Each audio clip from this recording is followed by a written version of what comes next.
오늘 우리가 함께 상고할 말씀의 제목은 단련하시는 하나님입니다. 한번 따라 하십시다. 단련하시는 하나님. 네, 옆 사람과 서로 인사하면서 이렇게 서로에게 복을 빌어줍니다. 단련하시는 하나님으로 말미암아 단련되어서 정금같이 나오는 인생이 됩시다.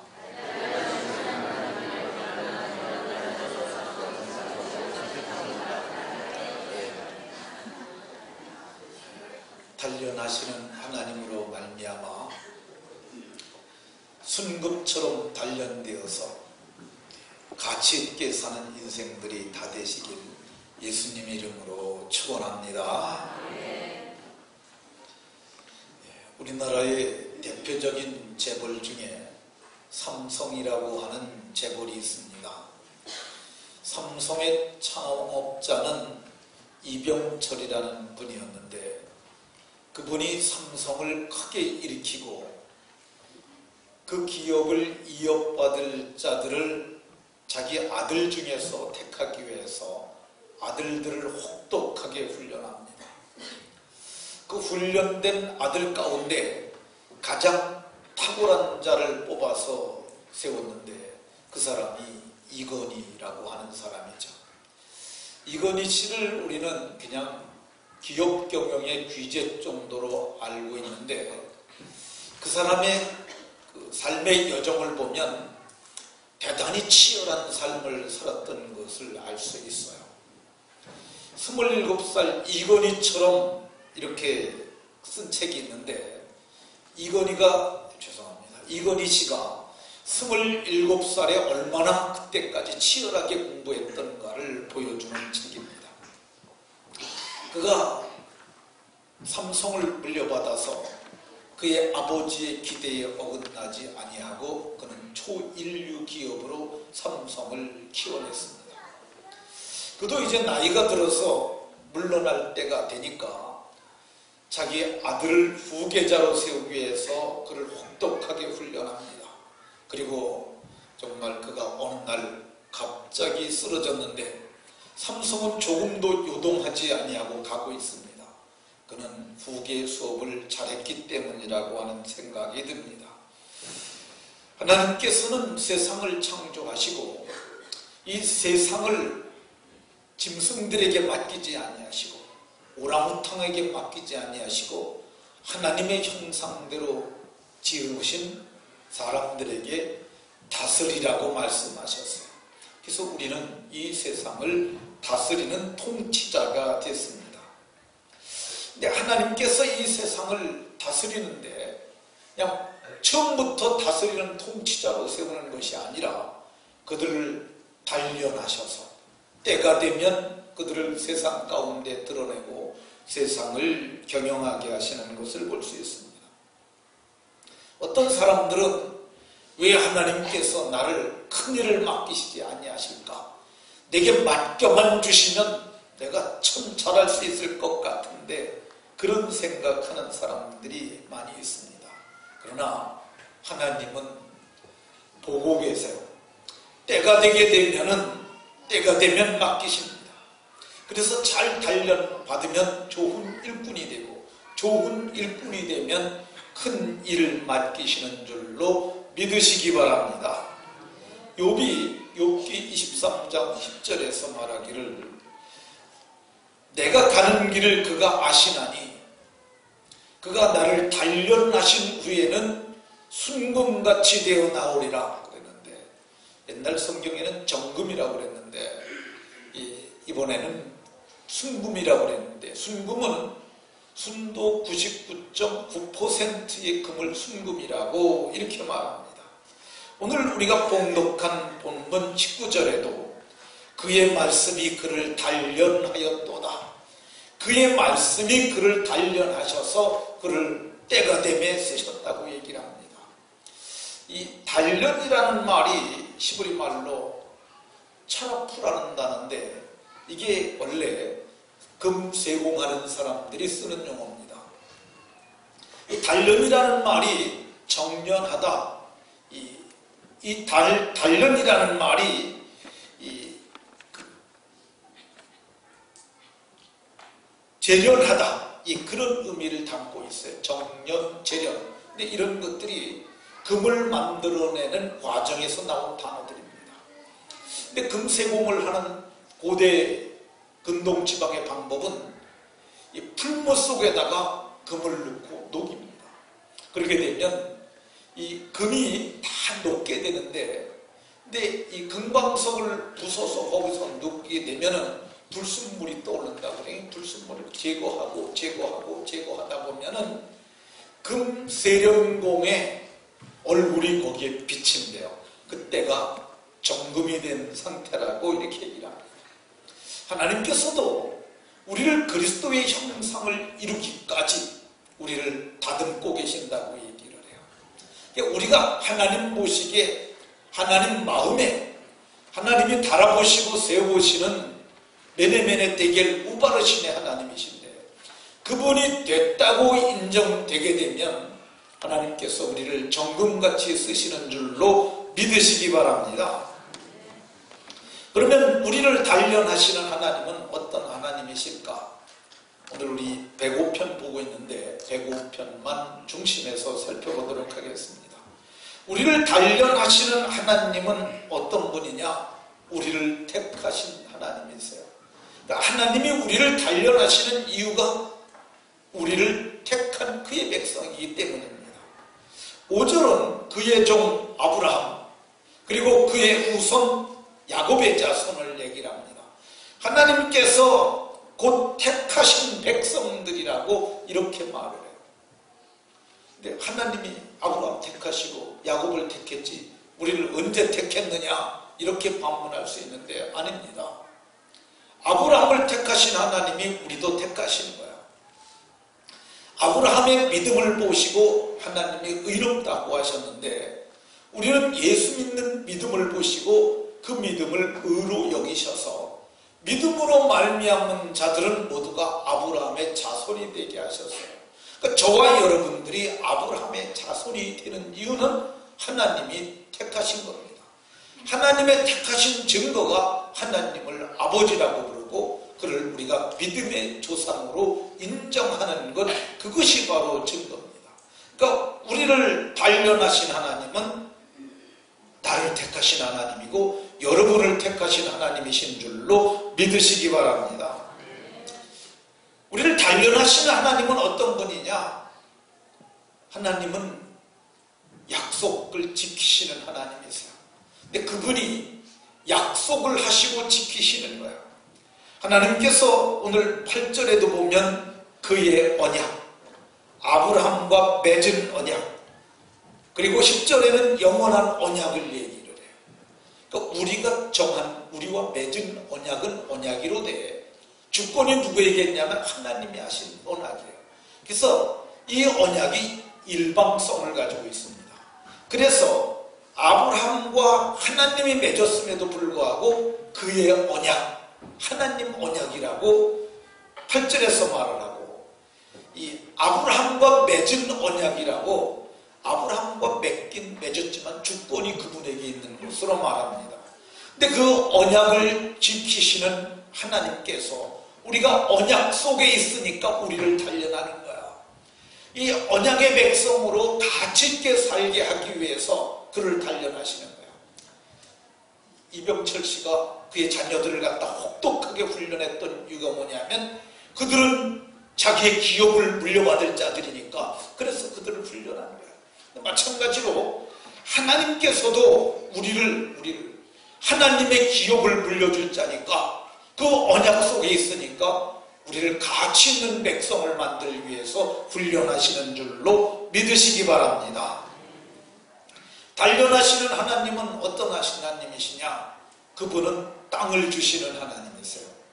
여기 11절에 보면 내가 가나안 땅을 내게 주어 땅을 주시겠다고 약속하시잖아요. 근데 이 세계가 다 누가 지은 거냐? 세계가 하나님께 속한 거야.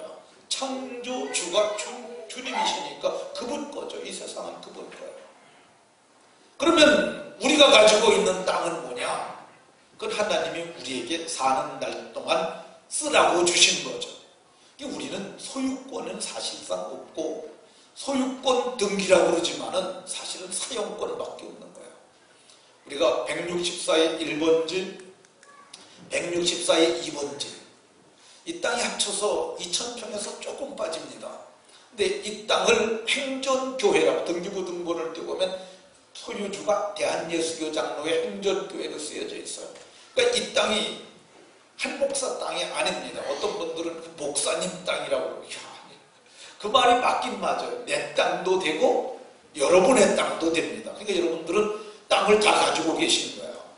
행전교회 등록하는 그 순간 이 땅은 저와 여러분의 소유가 되는 줄로 믿으시기 바랍니다. 이 땅을 주셨을 뿐만 아니라 그분께서는 우리에게 누구도 빼앗을 수 없는 영원한 도성을 주시는데 그 땅을 새하늘과 새 땅이라고 이렇게 말씀하세요. 그 땅을 우리에게 주시기 위해서, 땅을 유업으로 받게 하기 위해서, 그 땅을 관리할 수 있는 능력을 주시기 위해서 저와 여러분들을 단련하시는 줄로 믿으시기 바랍니다. 하나님께서 우리를 단련하시는데, 단련하시는 하나님은 어떤 하나님이냐? 그냥 무조건 단련하시는 것이 아니라 우리를 돌보시면서 밀고 땡기면서 그걸 훈련을 하세요. 우리는 잘 모르지만 하나님이 그렇게 하세요. 여러분들도 여러분의 자녀들에게 호기 공부를 가르칠 때가 있게 되면 애들 상태를 봐가면서 하지 않습니까?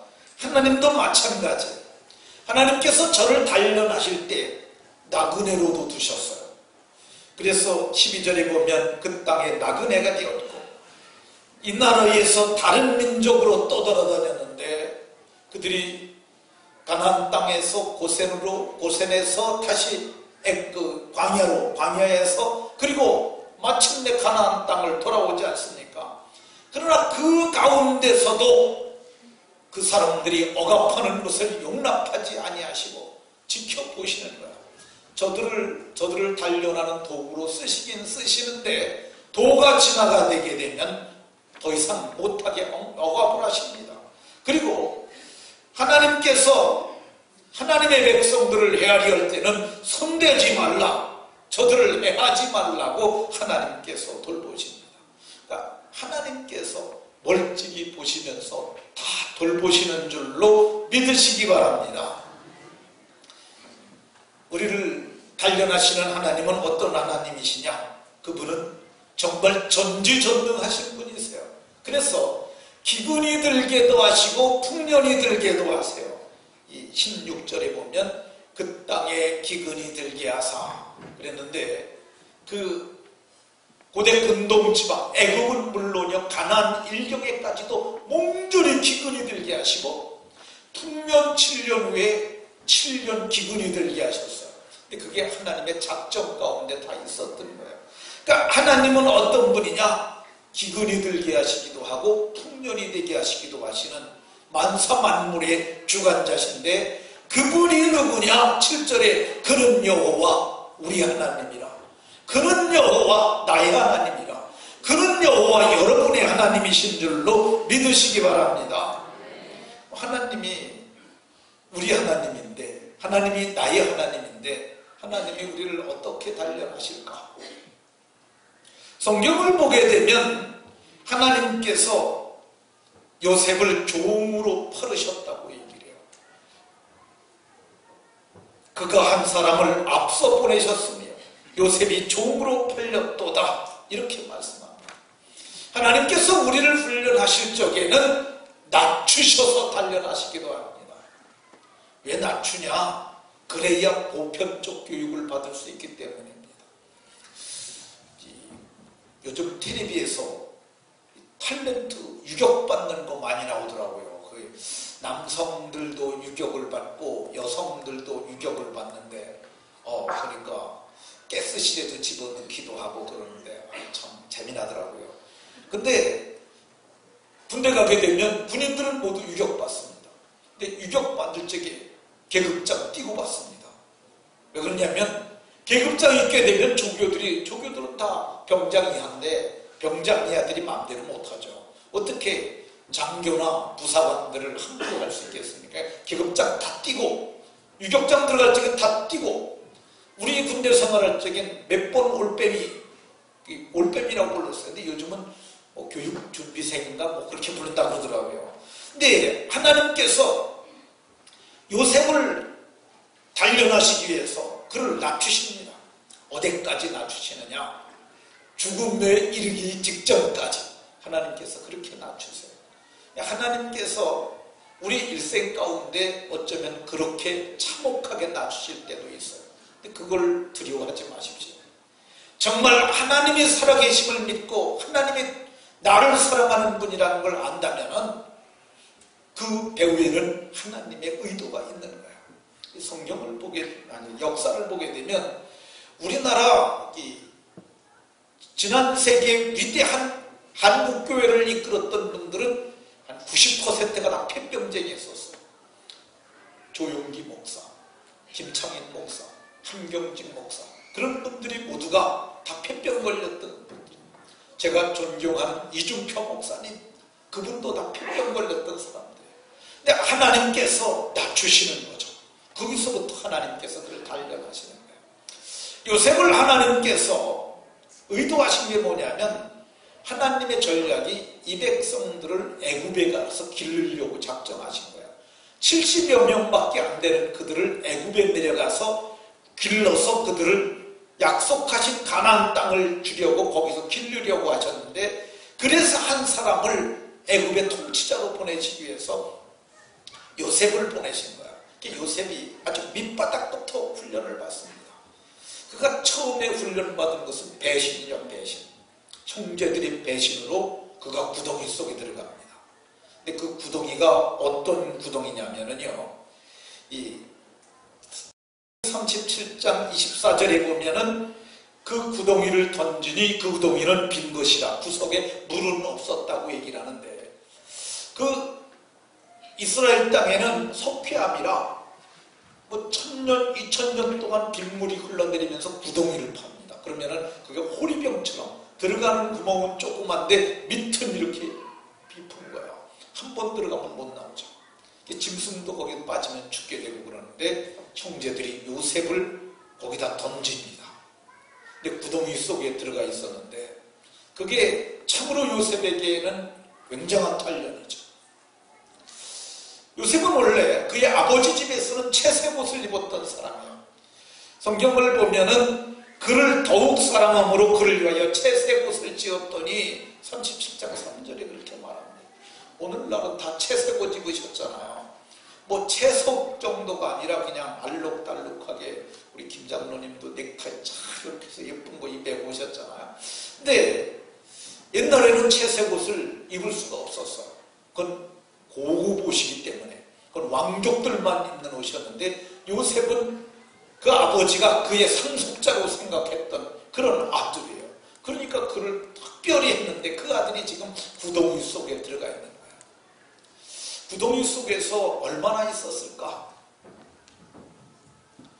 구덩이 속에서 있었던 기간을 저는 3일이라고 생각을 합니다. 왜 3일이라고 그러냐면 그의 형제들이 왔을 때 그의 형제들을 지하 감옥에다가 두는데 3일 동안 가둬요. 이 사흘 만에 그들이 우리가 요셉을 구덩이 속에 집어넣고 그랬더니 그 죄로 인해서 우리가 보응을 받는다 그러면서 그가 울며 애걸하여도 듣지 아니하였더니 오늘 우리가 이렇게 참혹한 일을 당한다고 얘기를 합니다. 사흘 만에 그들의 죄가 생각난 것으로 봐서 한 사흘 거기다 두지 않았을까 하는 생각이 듭니다.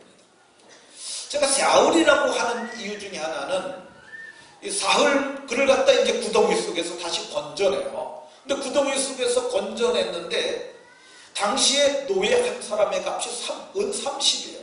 예수님도 은 30에 팔리지 않습니까? 그런데 요셉은 20에 팔립니다. 20에.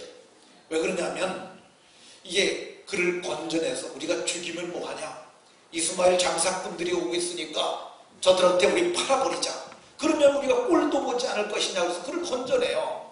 그래서 팔라고 그랬는데 밤새도록 울며 애걸하고 형님들 이렇게 하면 안 됩니다. 날 살려달라고 해서 지쳐가지고 나중에 보니까 이게 도무지 재구실을 할 것 같지 않아. 그래서 이스마엘 장사꾼들한테 얘를 사가라 그랬더니 30을 내라 그랬더니 이거를 무슨 30을 내냐, 이거 사람 무식할지도 모르니까 우리 뭐 안 산다 그랬더니 사흘 동안 구덩이 속에서 굶어서 그러니까 물 먹이고 밥 먹이면 금세 깨어나니까 그러지 말고 사가라. 아예 안 산다 그랬더니 그럼 20에 깎아가지고 20에 팔린 거잖아요.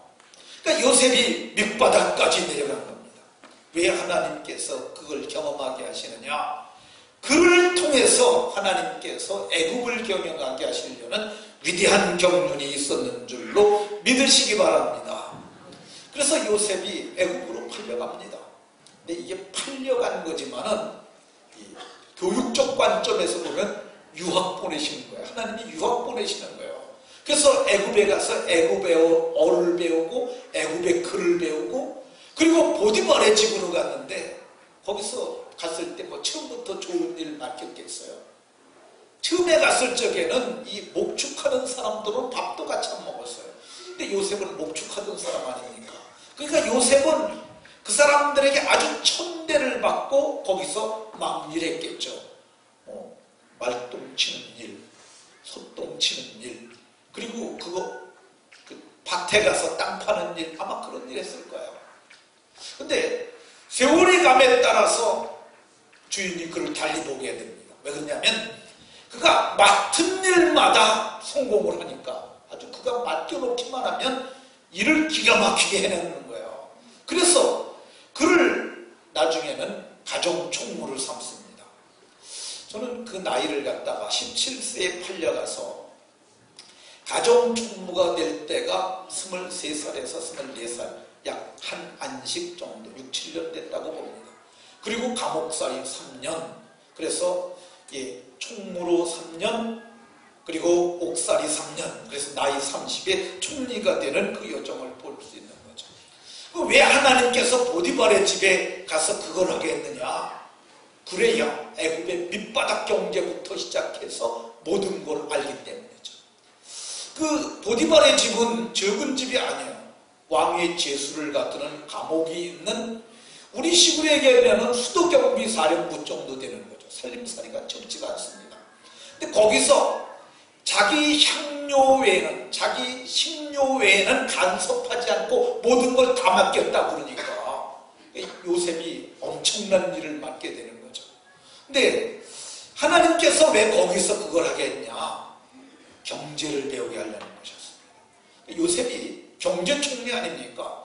요즘에 경제총리들 많이 얘기하고 그러잖아요. 근데 사실은 경제가 굉장히 중요한 거예요. 먹고 사는 문제를 해결해야 되는데 요셉으로 하여금 애굽의 경제를 배워서 위기 때의 경제총리로 대책을 제시할 수 있게 하시려고 하나님께서 거기서 유학을 보내셔서 경제를 배우게 하셨던 것을 볼 수 있습니다. 그러니까 요셉을 하나님께서 이렇게 낮추신 것은 뜻이 있었던 겁니다. 우리가 낮아질 수 있어요. 군대에서 보직을 거지 같은 대로, 군대 좋은 보직도 있고 거지 같은 데도 있습니다. 오늘 우리 교회에 지난주에 등록하신 분을 아침에 만났는데 그분이 그래요. 자기가 공수특전단에 계셨는데 그거 되게 힘든 부대잖아요.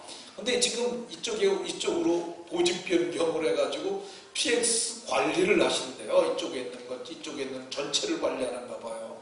그러니까 이분이 보직이 굉장히 달라졌는데, 근데 하나님께서 보면은 오늘 이 요셉도 그렇게 하셨던 것을 볼 수가 있습니다. 자, 하나님께서 요셉을 단련하시는데 어떻게 단련하셨냐? 감옥에 가두고 쇠사슬에 묶어서 단련하시기도 하셨어요. 그러니까 감옥이 늘 나쁜 것만은 아닙니다. 요셉이 죄가 없음에도 불구하고 감옥에 들어갔는데 그 발은 착고를 차고, 이 착고가 뭐냐면요, 발 수갑이라고 보면 됩니다. 발 수갑. 요즘에 우리나라 수갑은 스테인으로 하얗게 예쁘게 만들고 곡선으로 만들어서 차고 있어도 뭐 이렇게 살이 까지거나 아프지 않습니다. 근데 당시에는 이거를 갖다가 주물로 만들어낸 거니까, 대장간에서 만들어낸 거니까 아마도 도망가지 못하게 아마 이만한 쇳덩어리로 양쪽 다리를 채웠을 거예요. 이거 보통 힘든 거 아니죠. 근데다가 면 처리를 동그랗게 이렇게 매끈하게 한 게 아니라 대장간에서 망치고 온 거니까.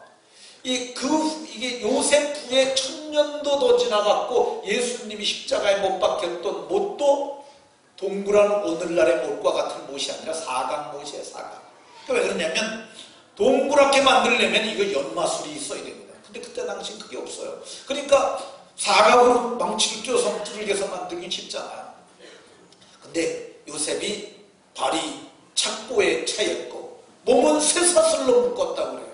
이 쇠사슬이 오늘날처럼 동그란 거 있겠어요? 사각으로 만든 굵은 쇳덩어리로 만든, 그러니까 그것만 메고 있어도 한 50kg는 됐을 거야.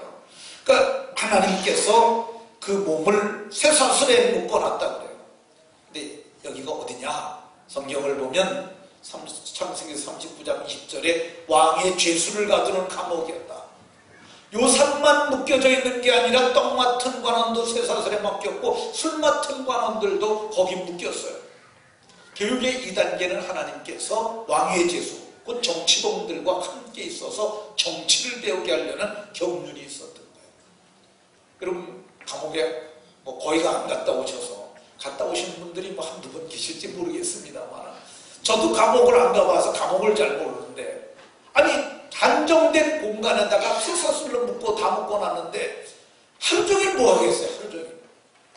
요거는 살아있지 않습니까? 귀도 살아있고 입도 살아있으니까 말하지 않았겠어요? 야, 넌 왜 왔냐? 그러면 저는 이 보디발의 집에 가족 총무를 했었는데 저는 여기서 죄를 범하지 아니하였음에도 불구하고 그 보디발의 아내의 모함으로 말미암아 내가 여기 감옥에 들어왔습니다. 야, 이놈아 네가 했으니까 그랬지. 아닙니다. 나는 히브리 땅에서 끌려온 자요. 여기서도 옥에 갇힐 만한 일을 하지 않았습니다. 그는 분명히 거기서 얘기를 하는데 그 얘기만 했겠어. 얘기하는 것들 듣잖아요. 정치범들이 하는 얘기. 그게 정치예요, 정치. 그러니까 요셉이 거기서 뭘 배우느냐면 이 착고의 발이 상할 때까지 거기서 있었다 그러니까 제가 생각하건대 한 1년은 묶여 있었을 것 같아요. 그럼 1년 동안 정치범들이 계속 바뀌는데 그 사람들 얘기 다 하면서 애굽 정치 상황을 깨고 있지 않았겠어요?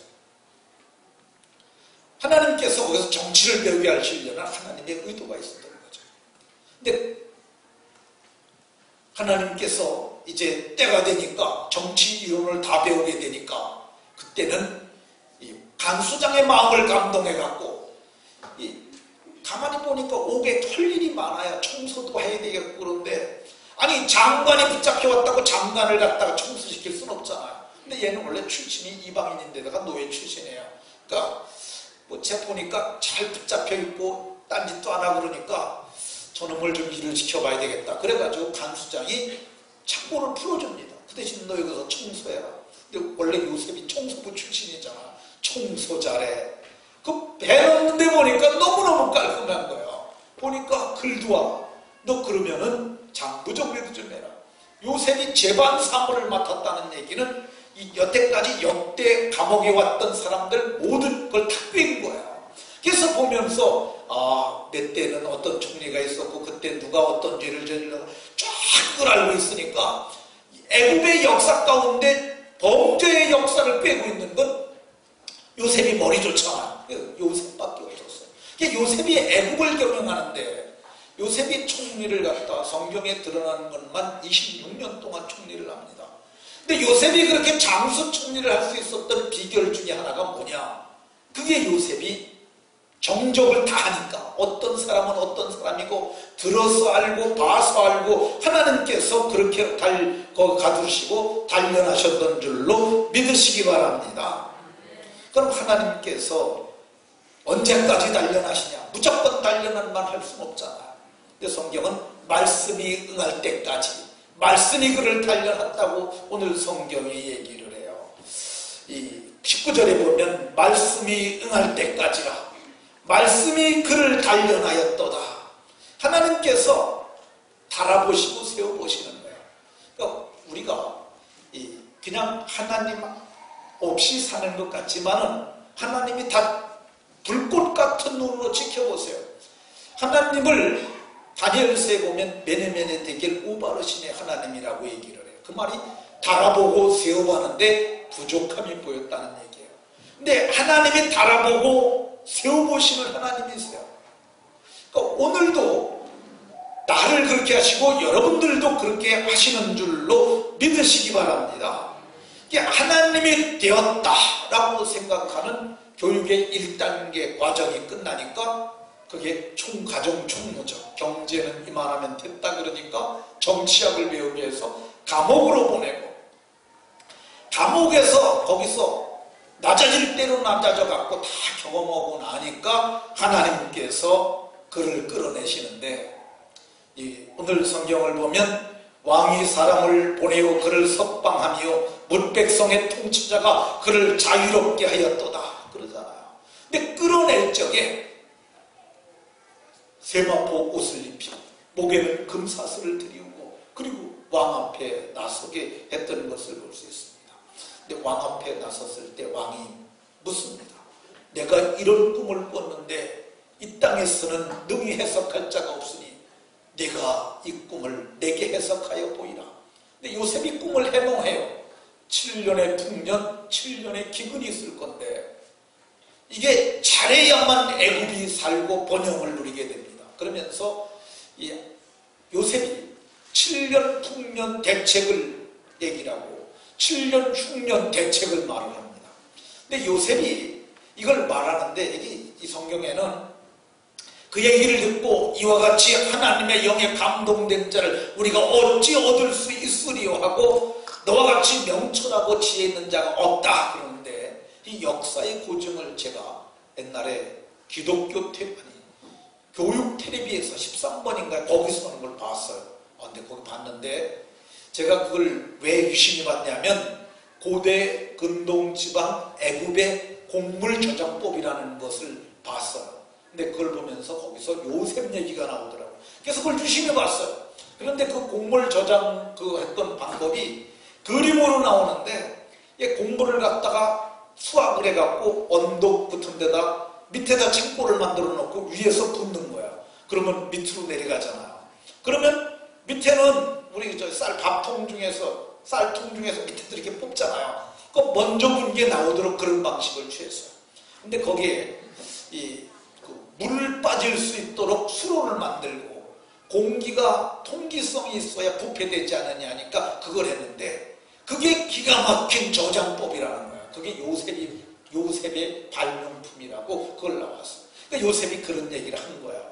그러니까 곡물을 저장하는데 곡물을 적치하려면은 어디 이 땅의 지형을 다 알고 어디에다가 그걸 만들어야 하고, 그렇게 하게 되면은 어떤 일이 발생할지, 이제 기근이 가나안 일경까지 오게 되게 되면 지역에 사는 사람들도 다 쌀을 사러 올 테니까 그때는 어떻게 판매하고, 그러니까 가히 상상치 못할 얘기를 하는 거야.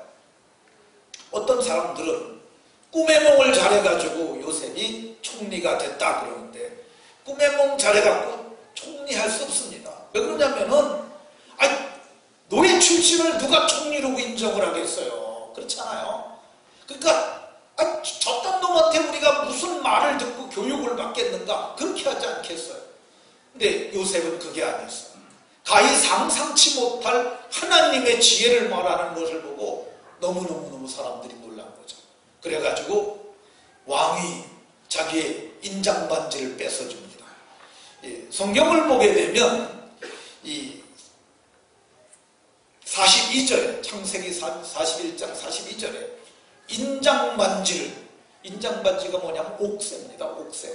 그러니까 우리는 옥새 분실 사건들도 역사 가운데 있잖아요. 근데 이거 잊어버릴까봐 애국 사람들은 왕이 되게 되면 아버지가 물러날지 아들 손가락에 끼워주고 죽는 거예요. 근데 역사상 유가 없이 이방인 노예 출신에게 왕이 감동을 받아가지고 손가락에 끼워줍니다.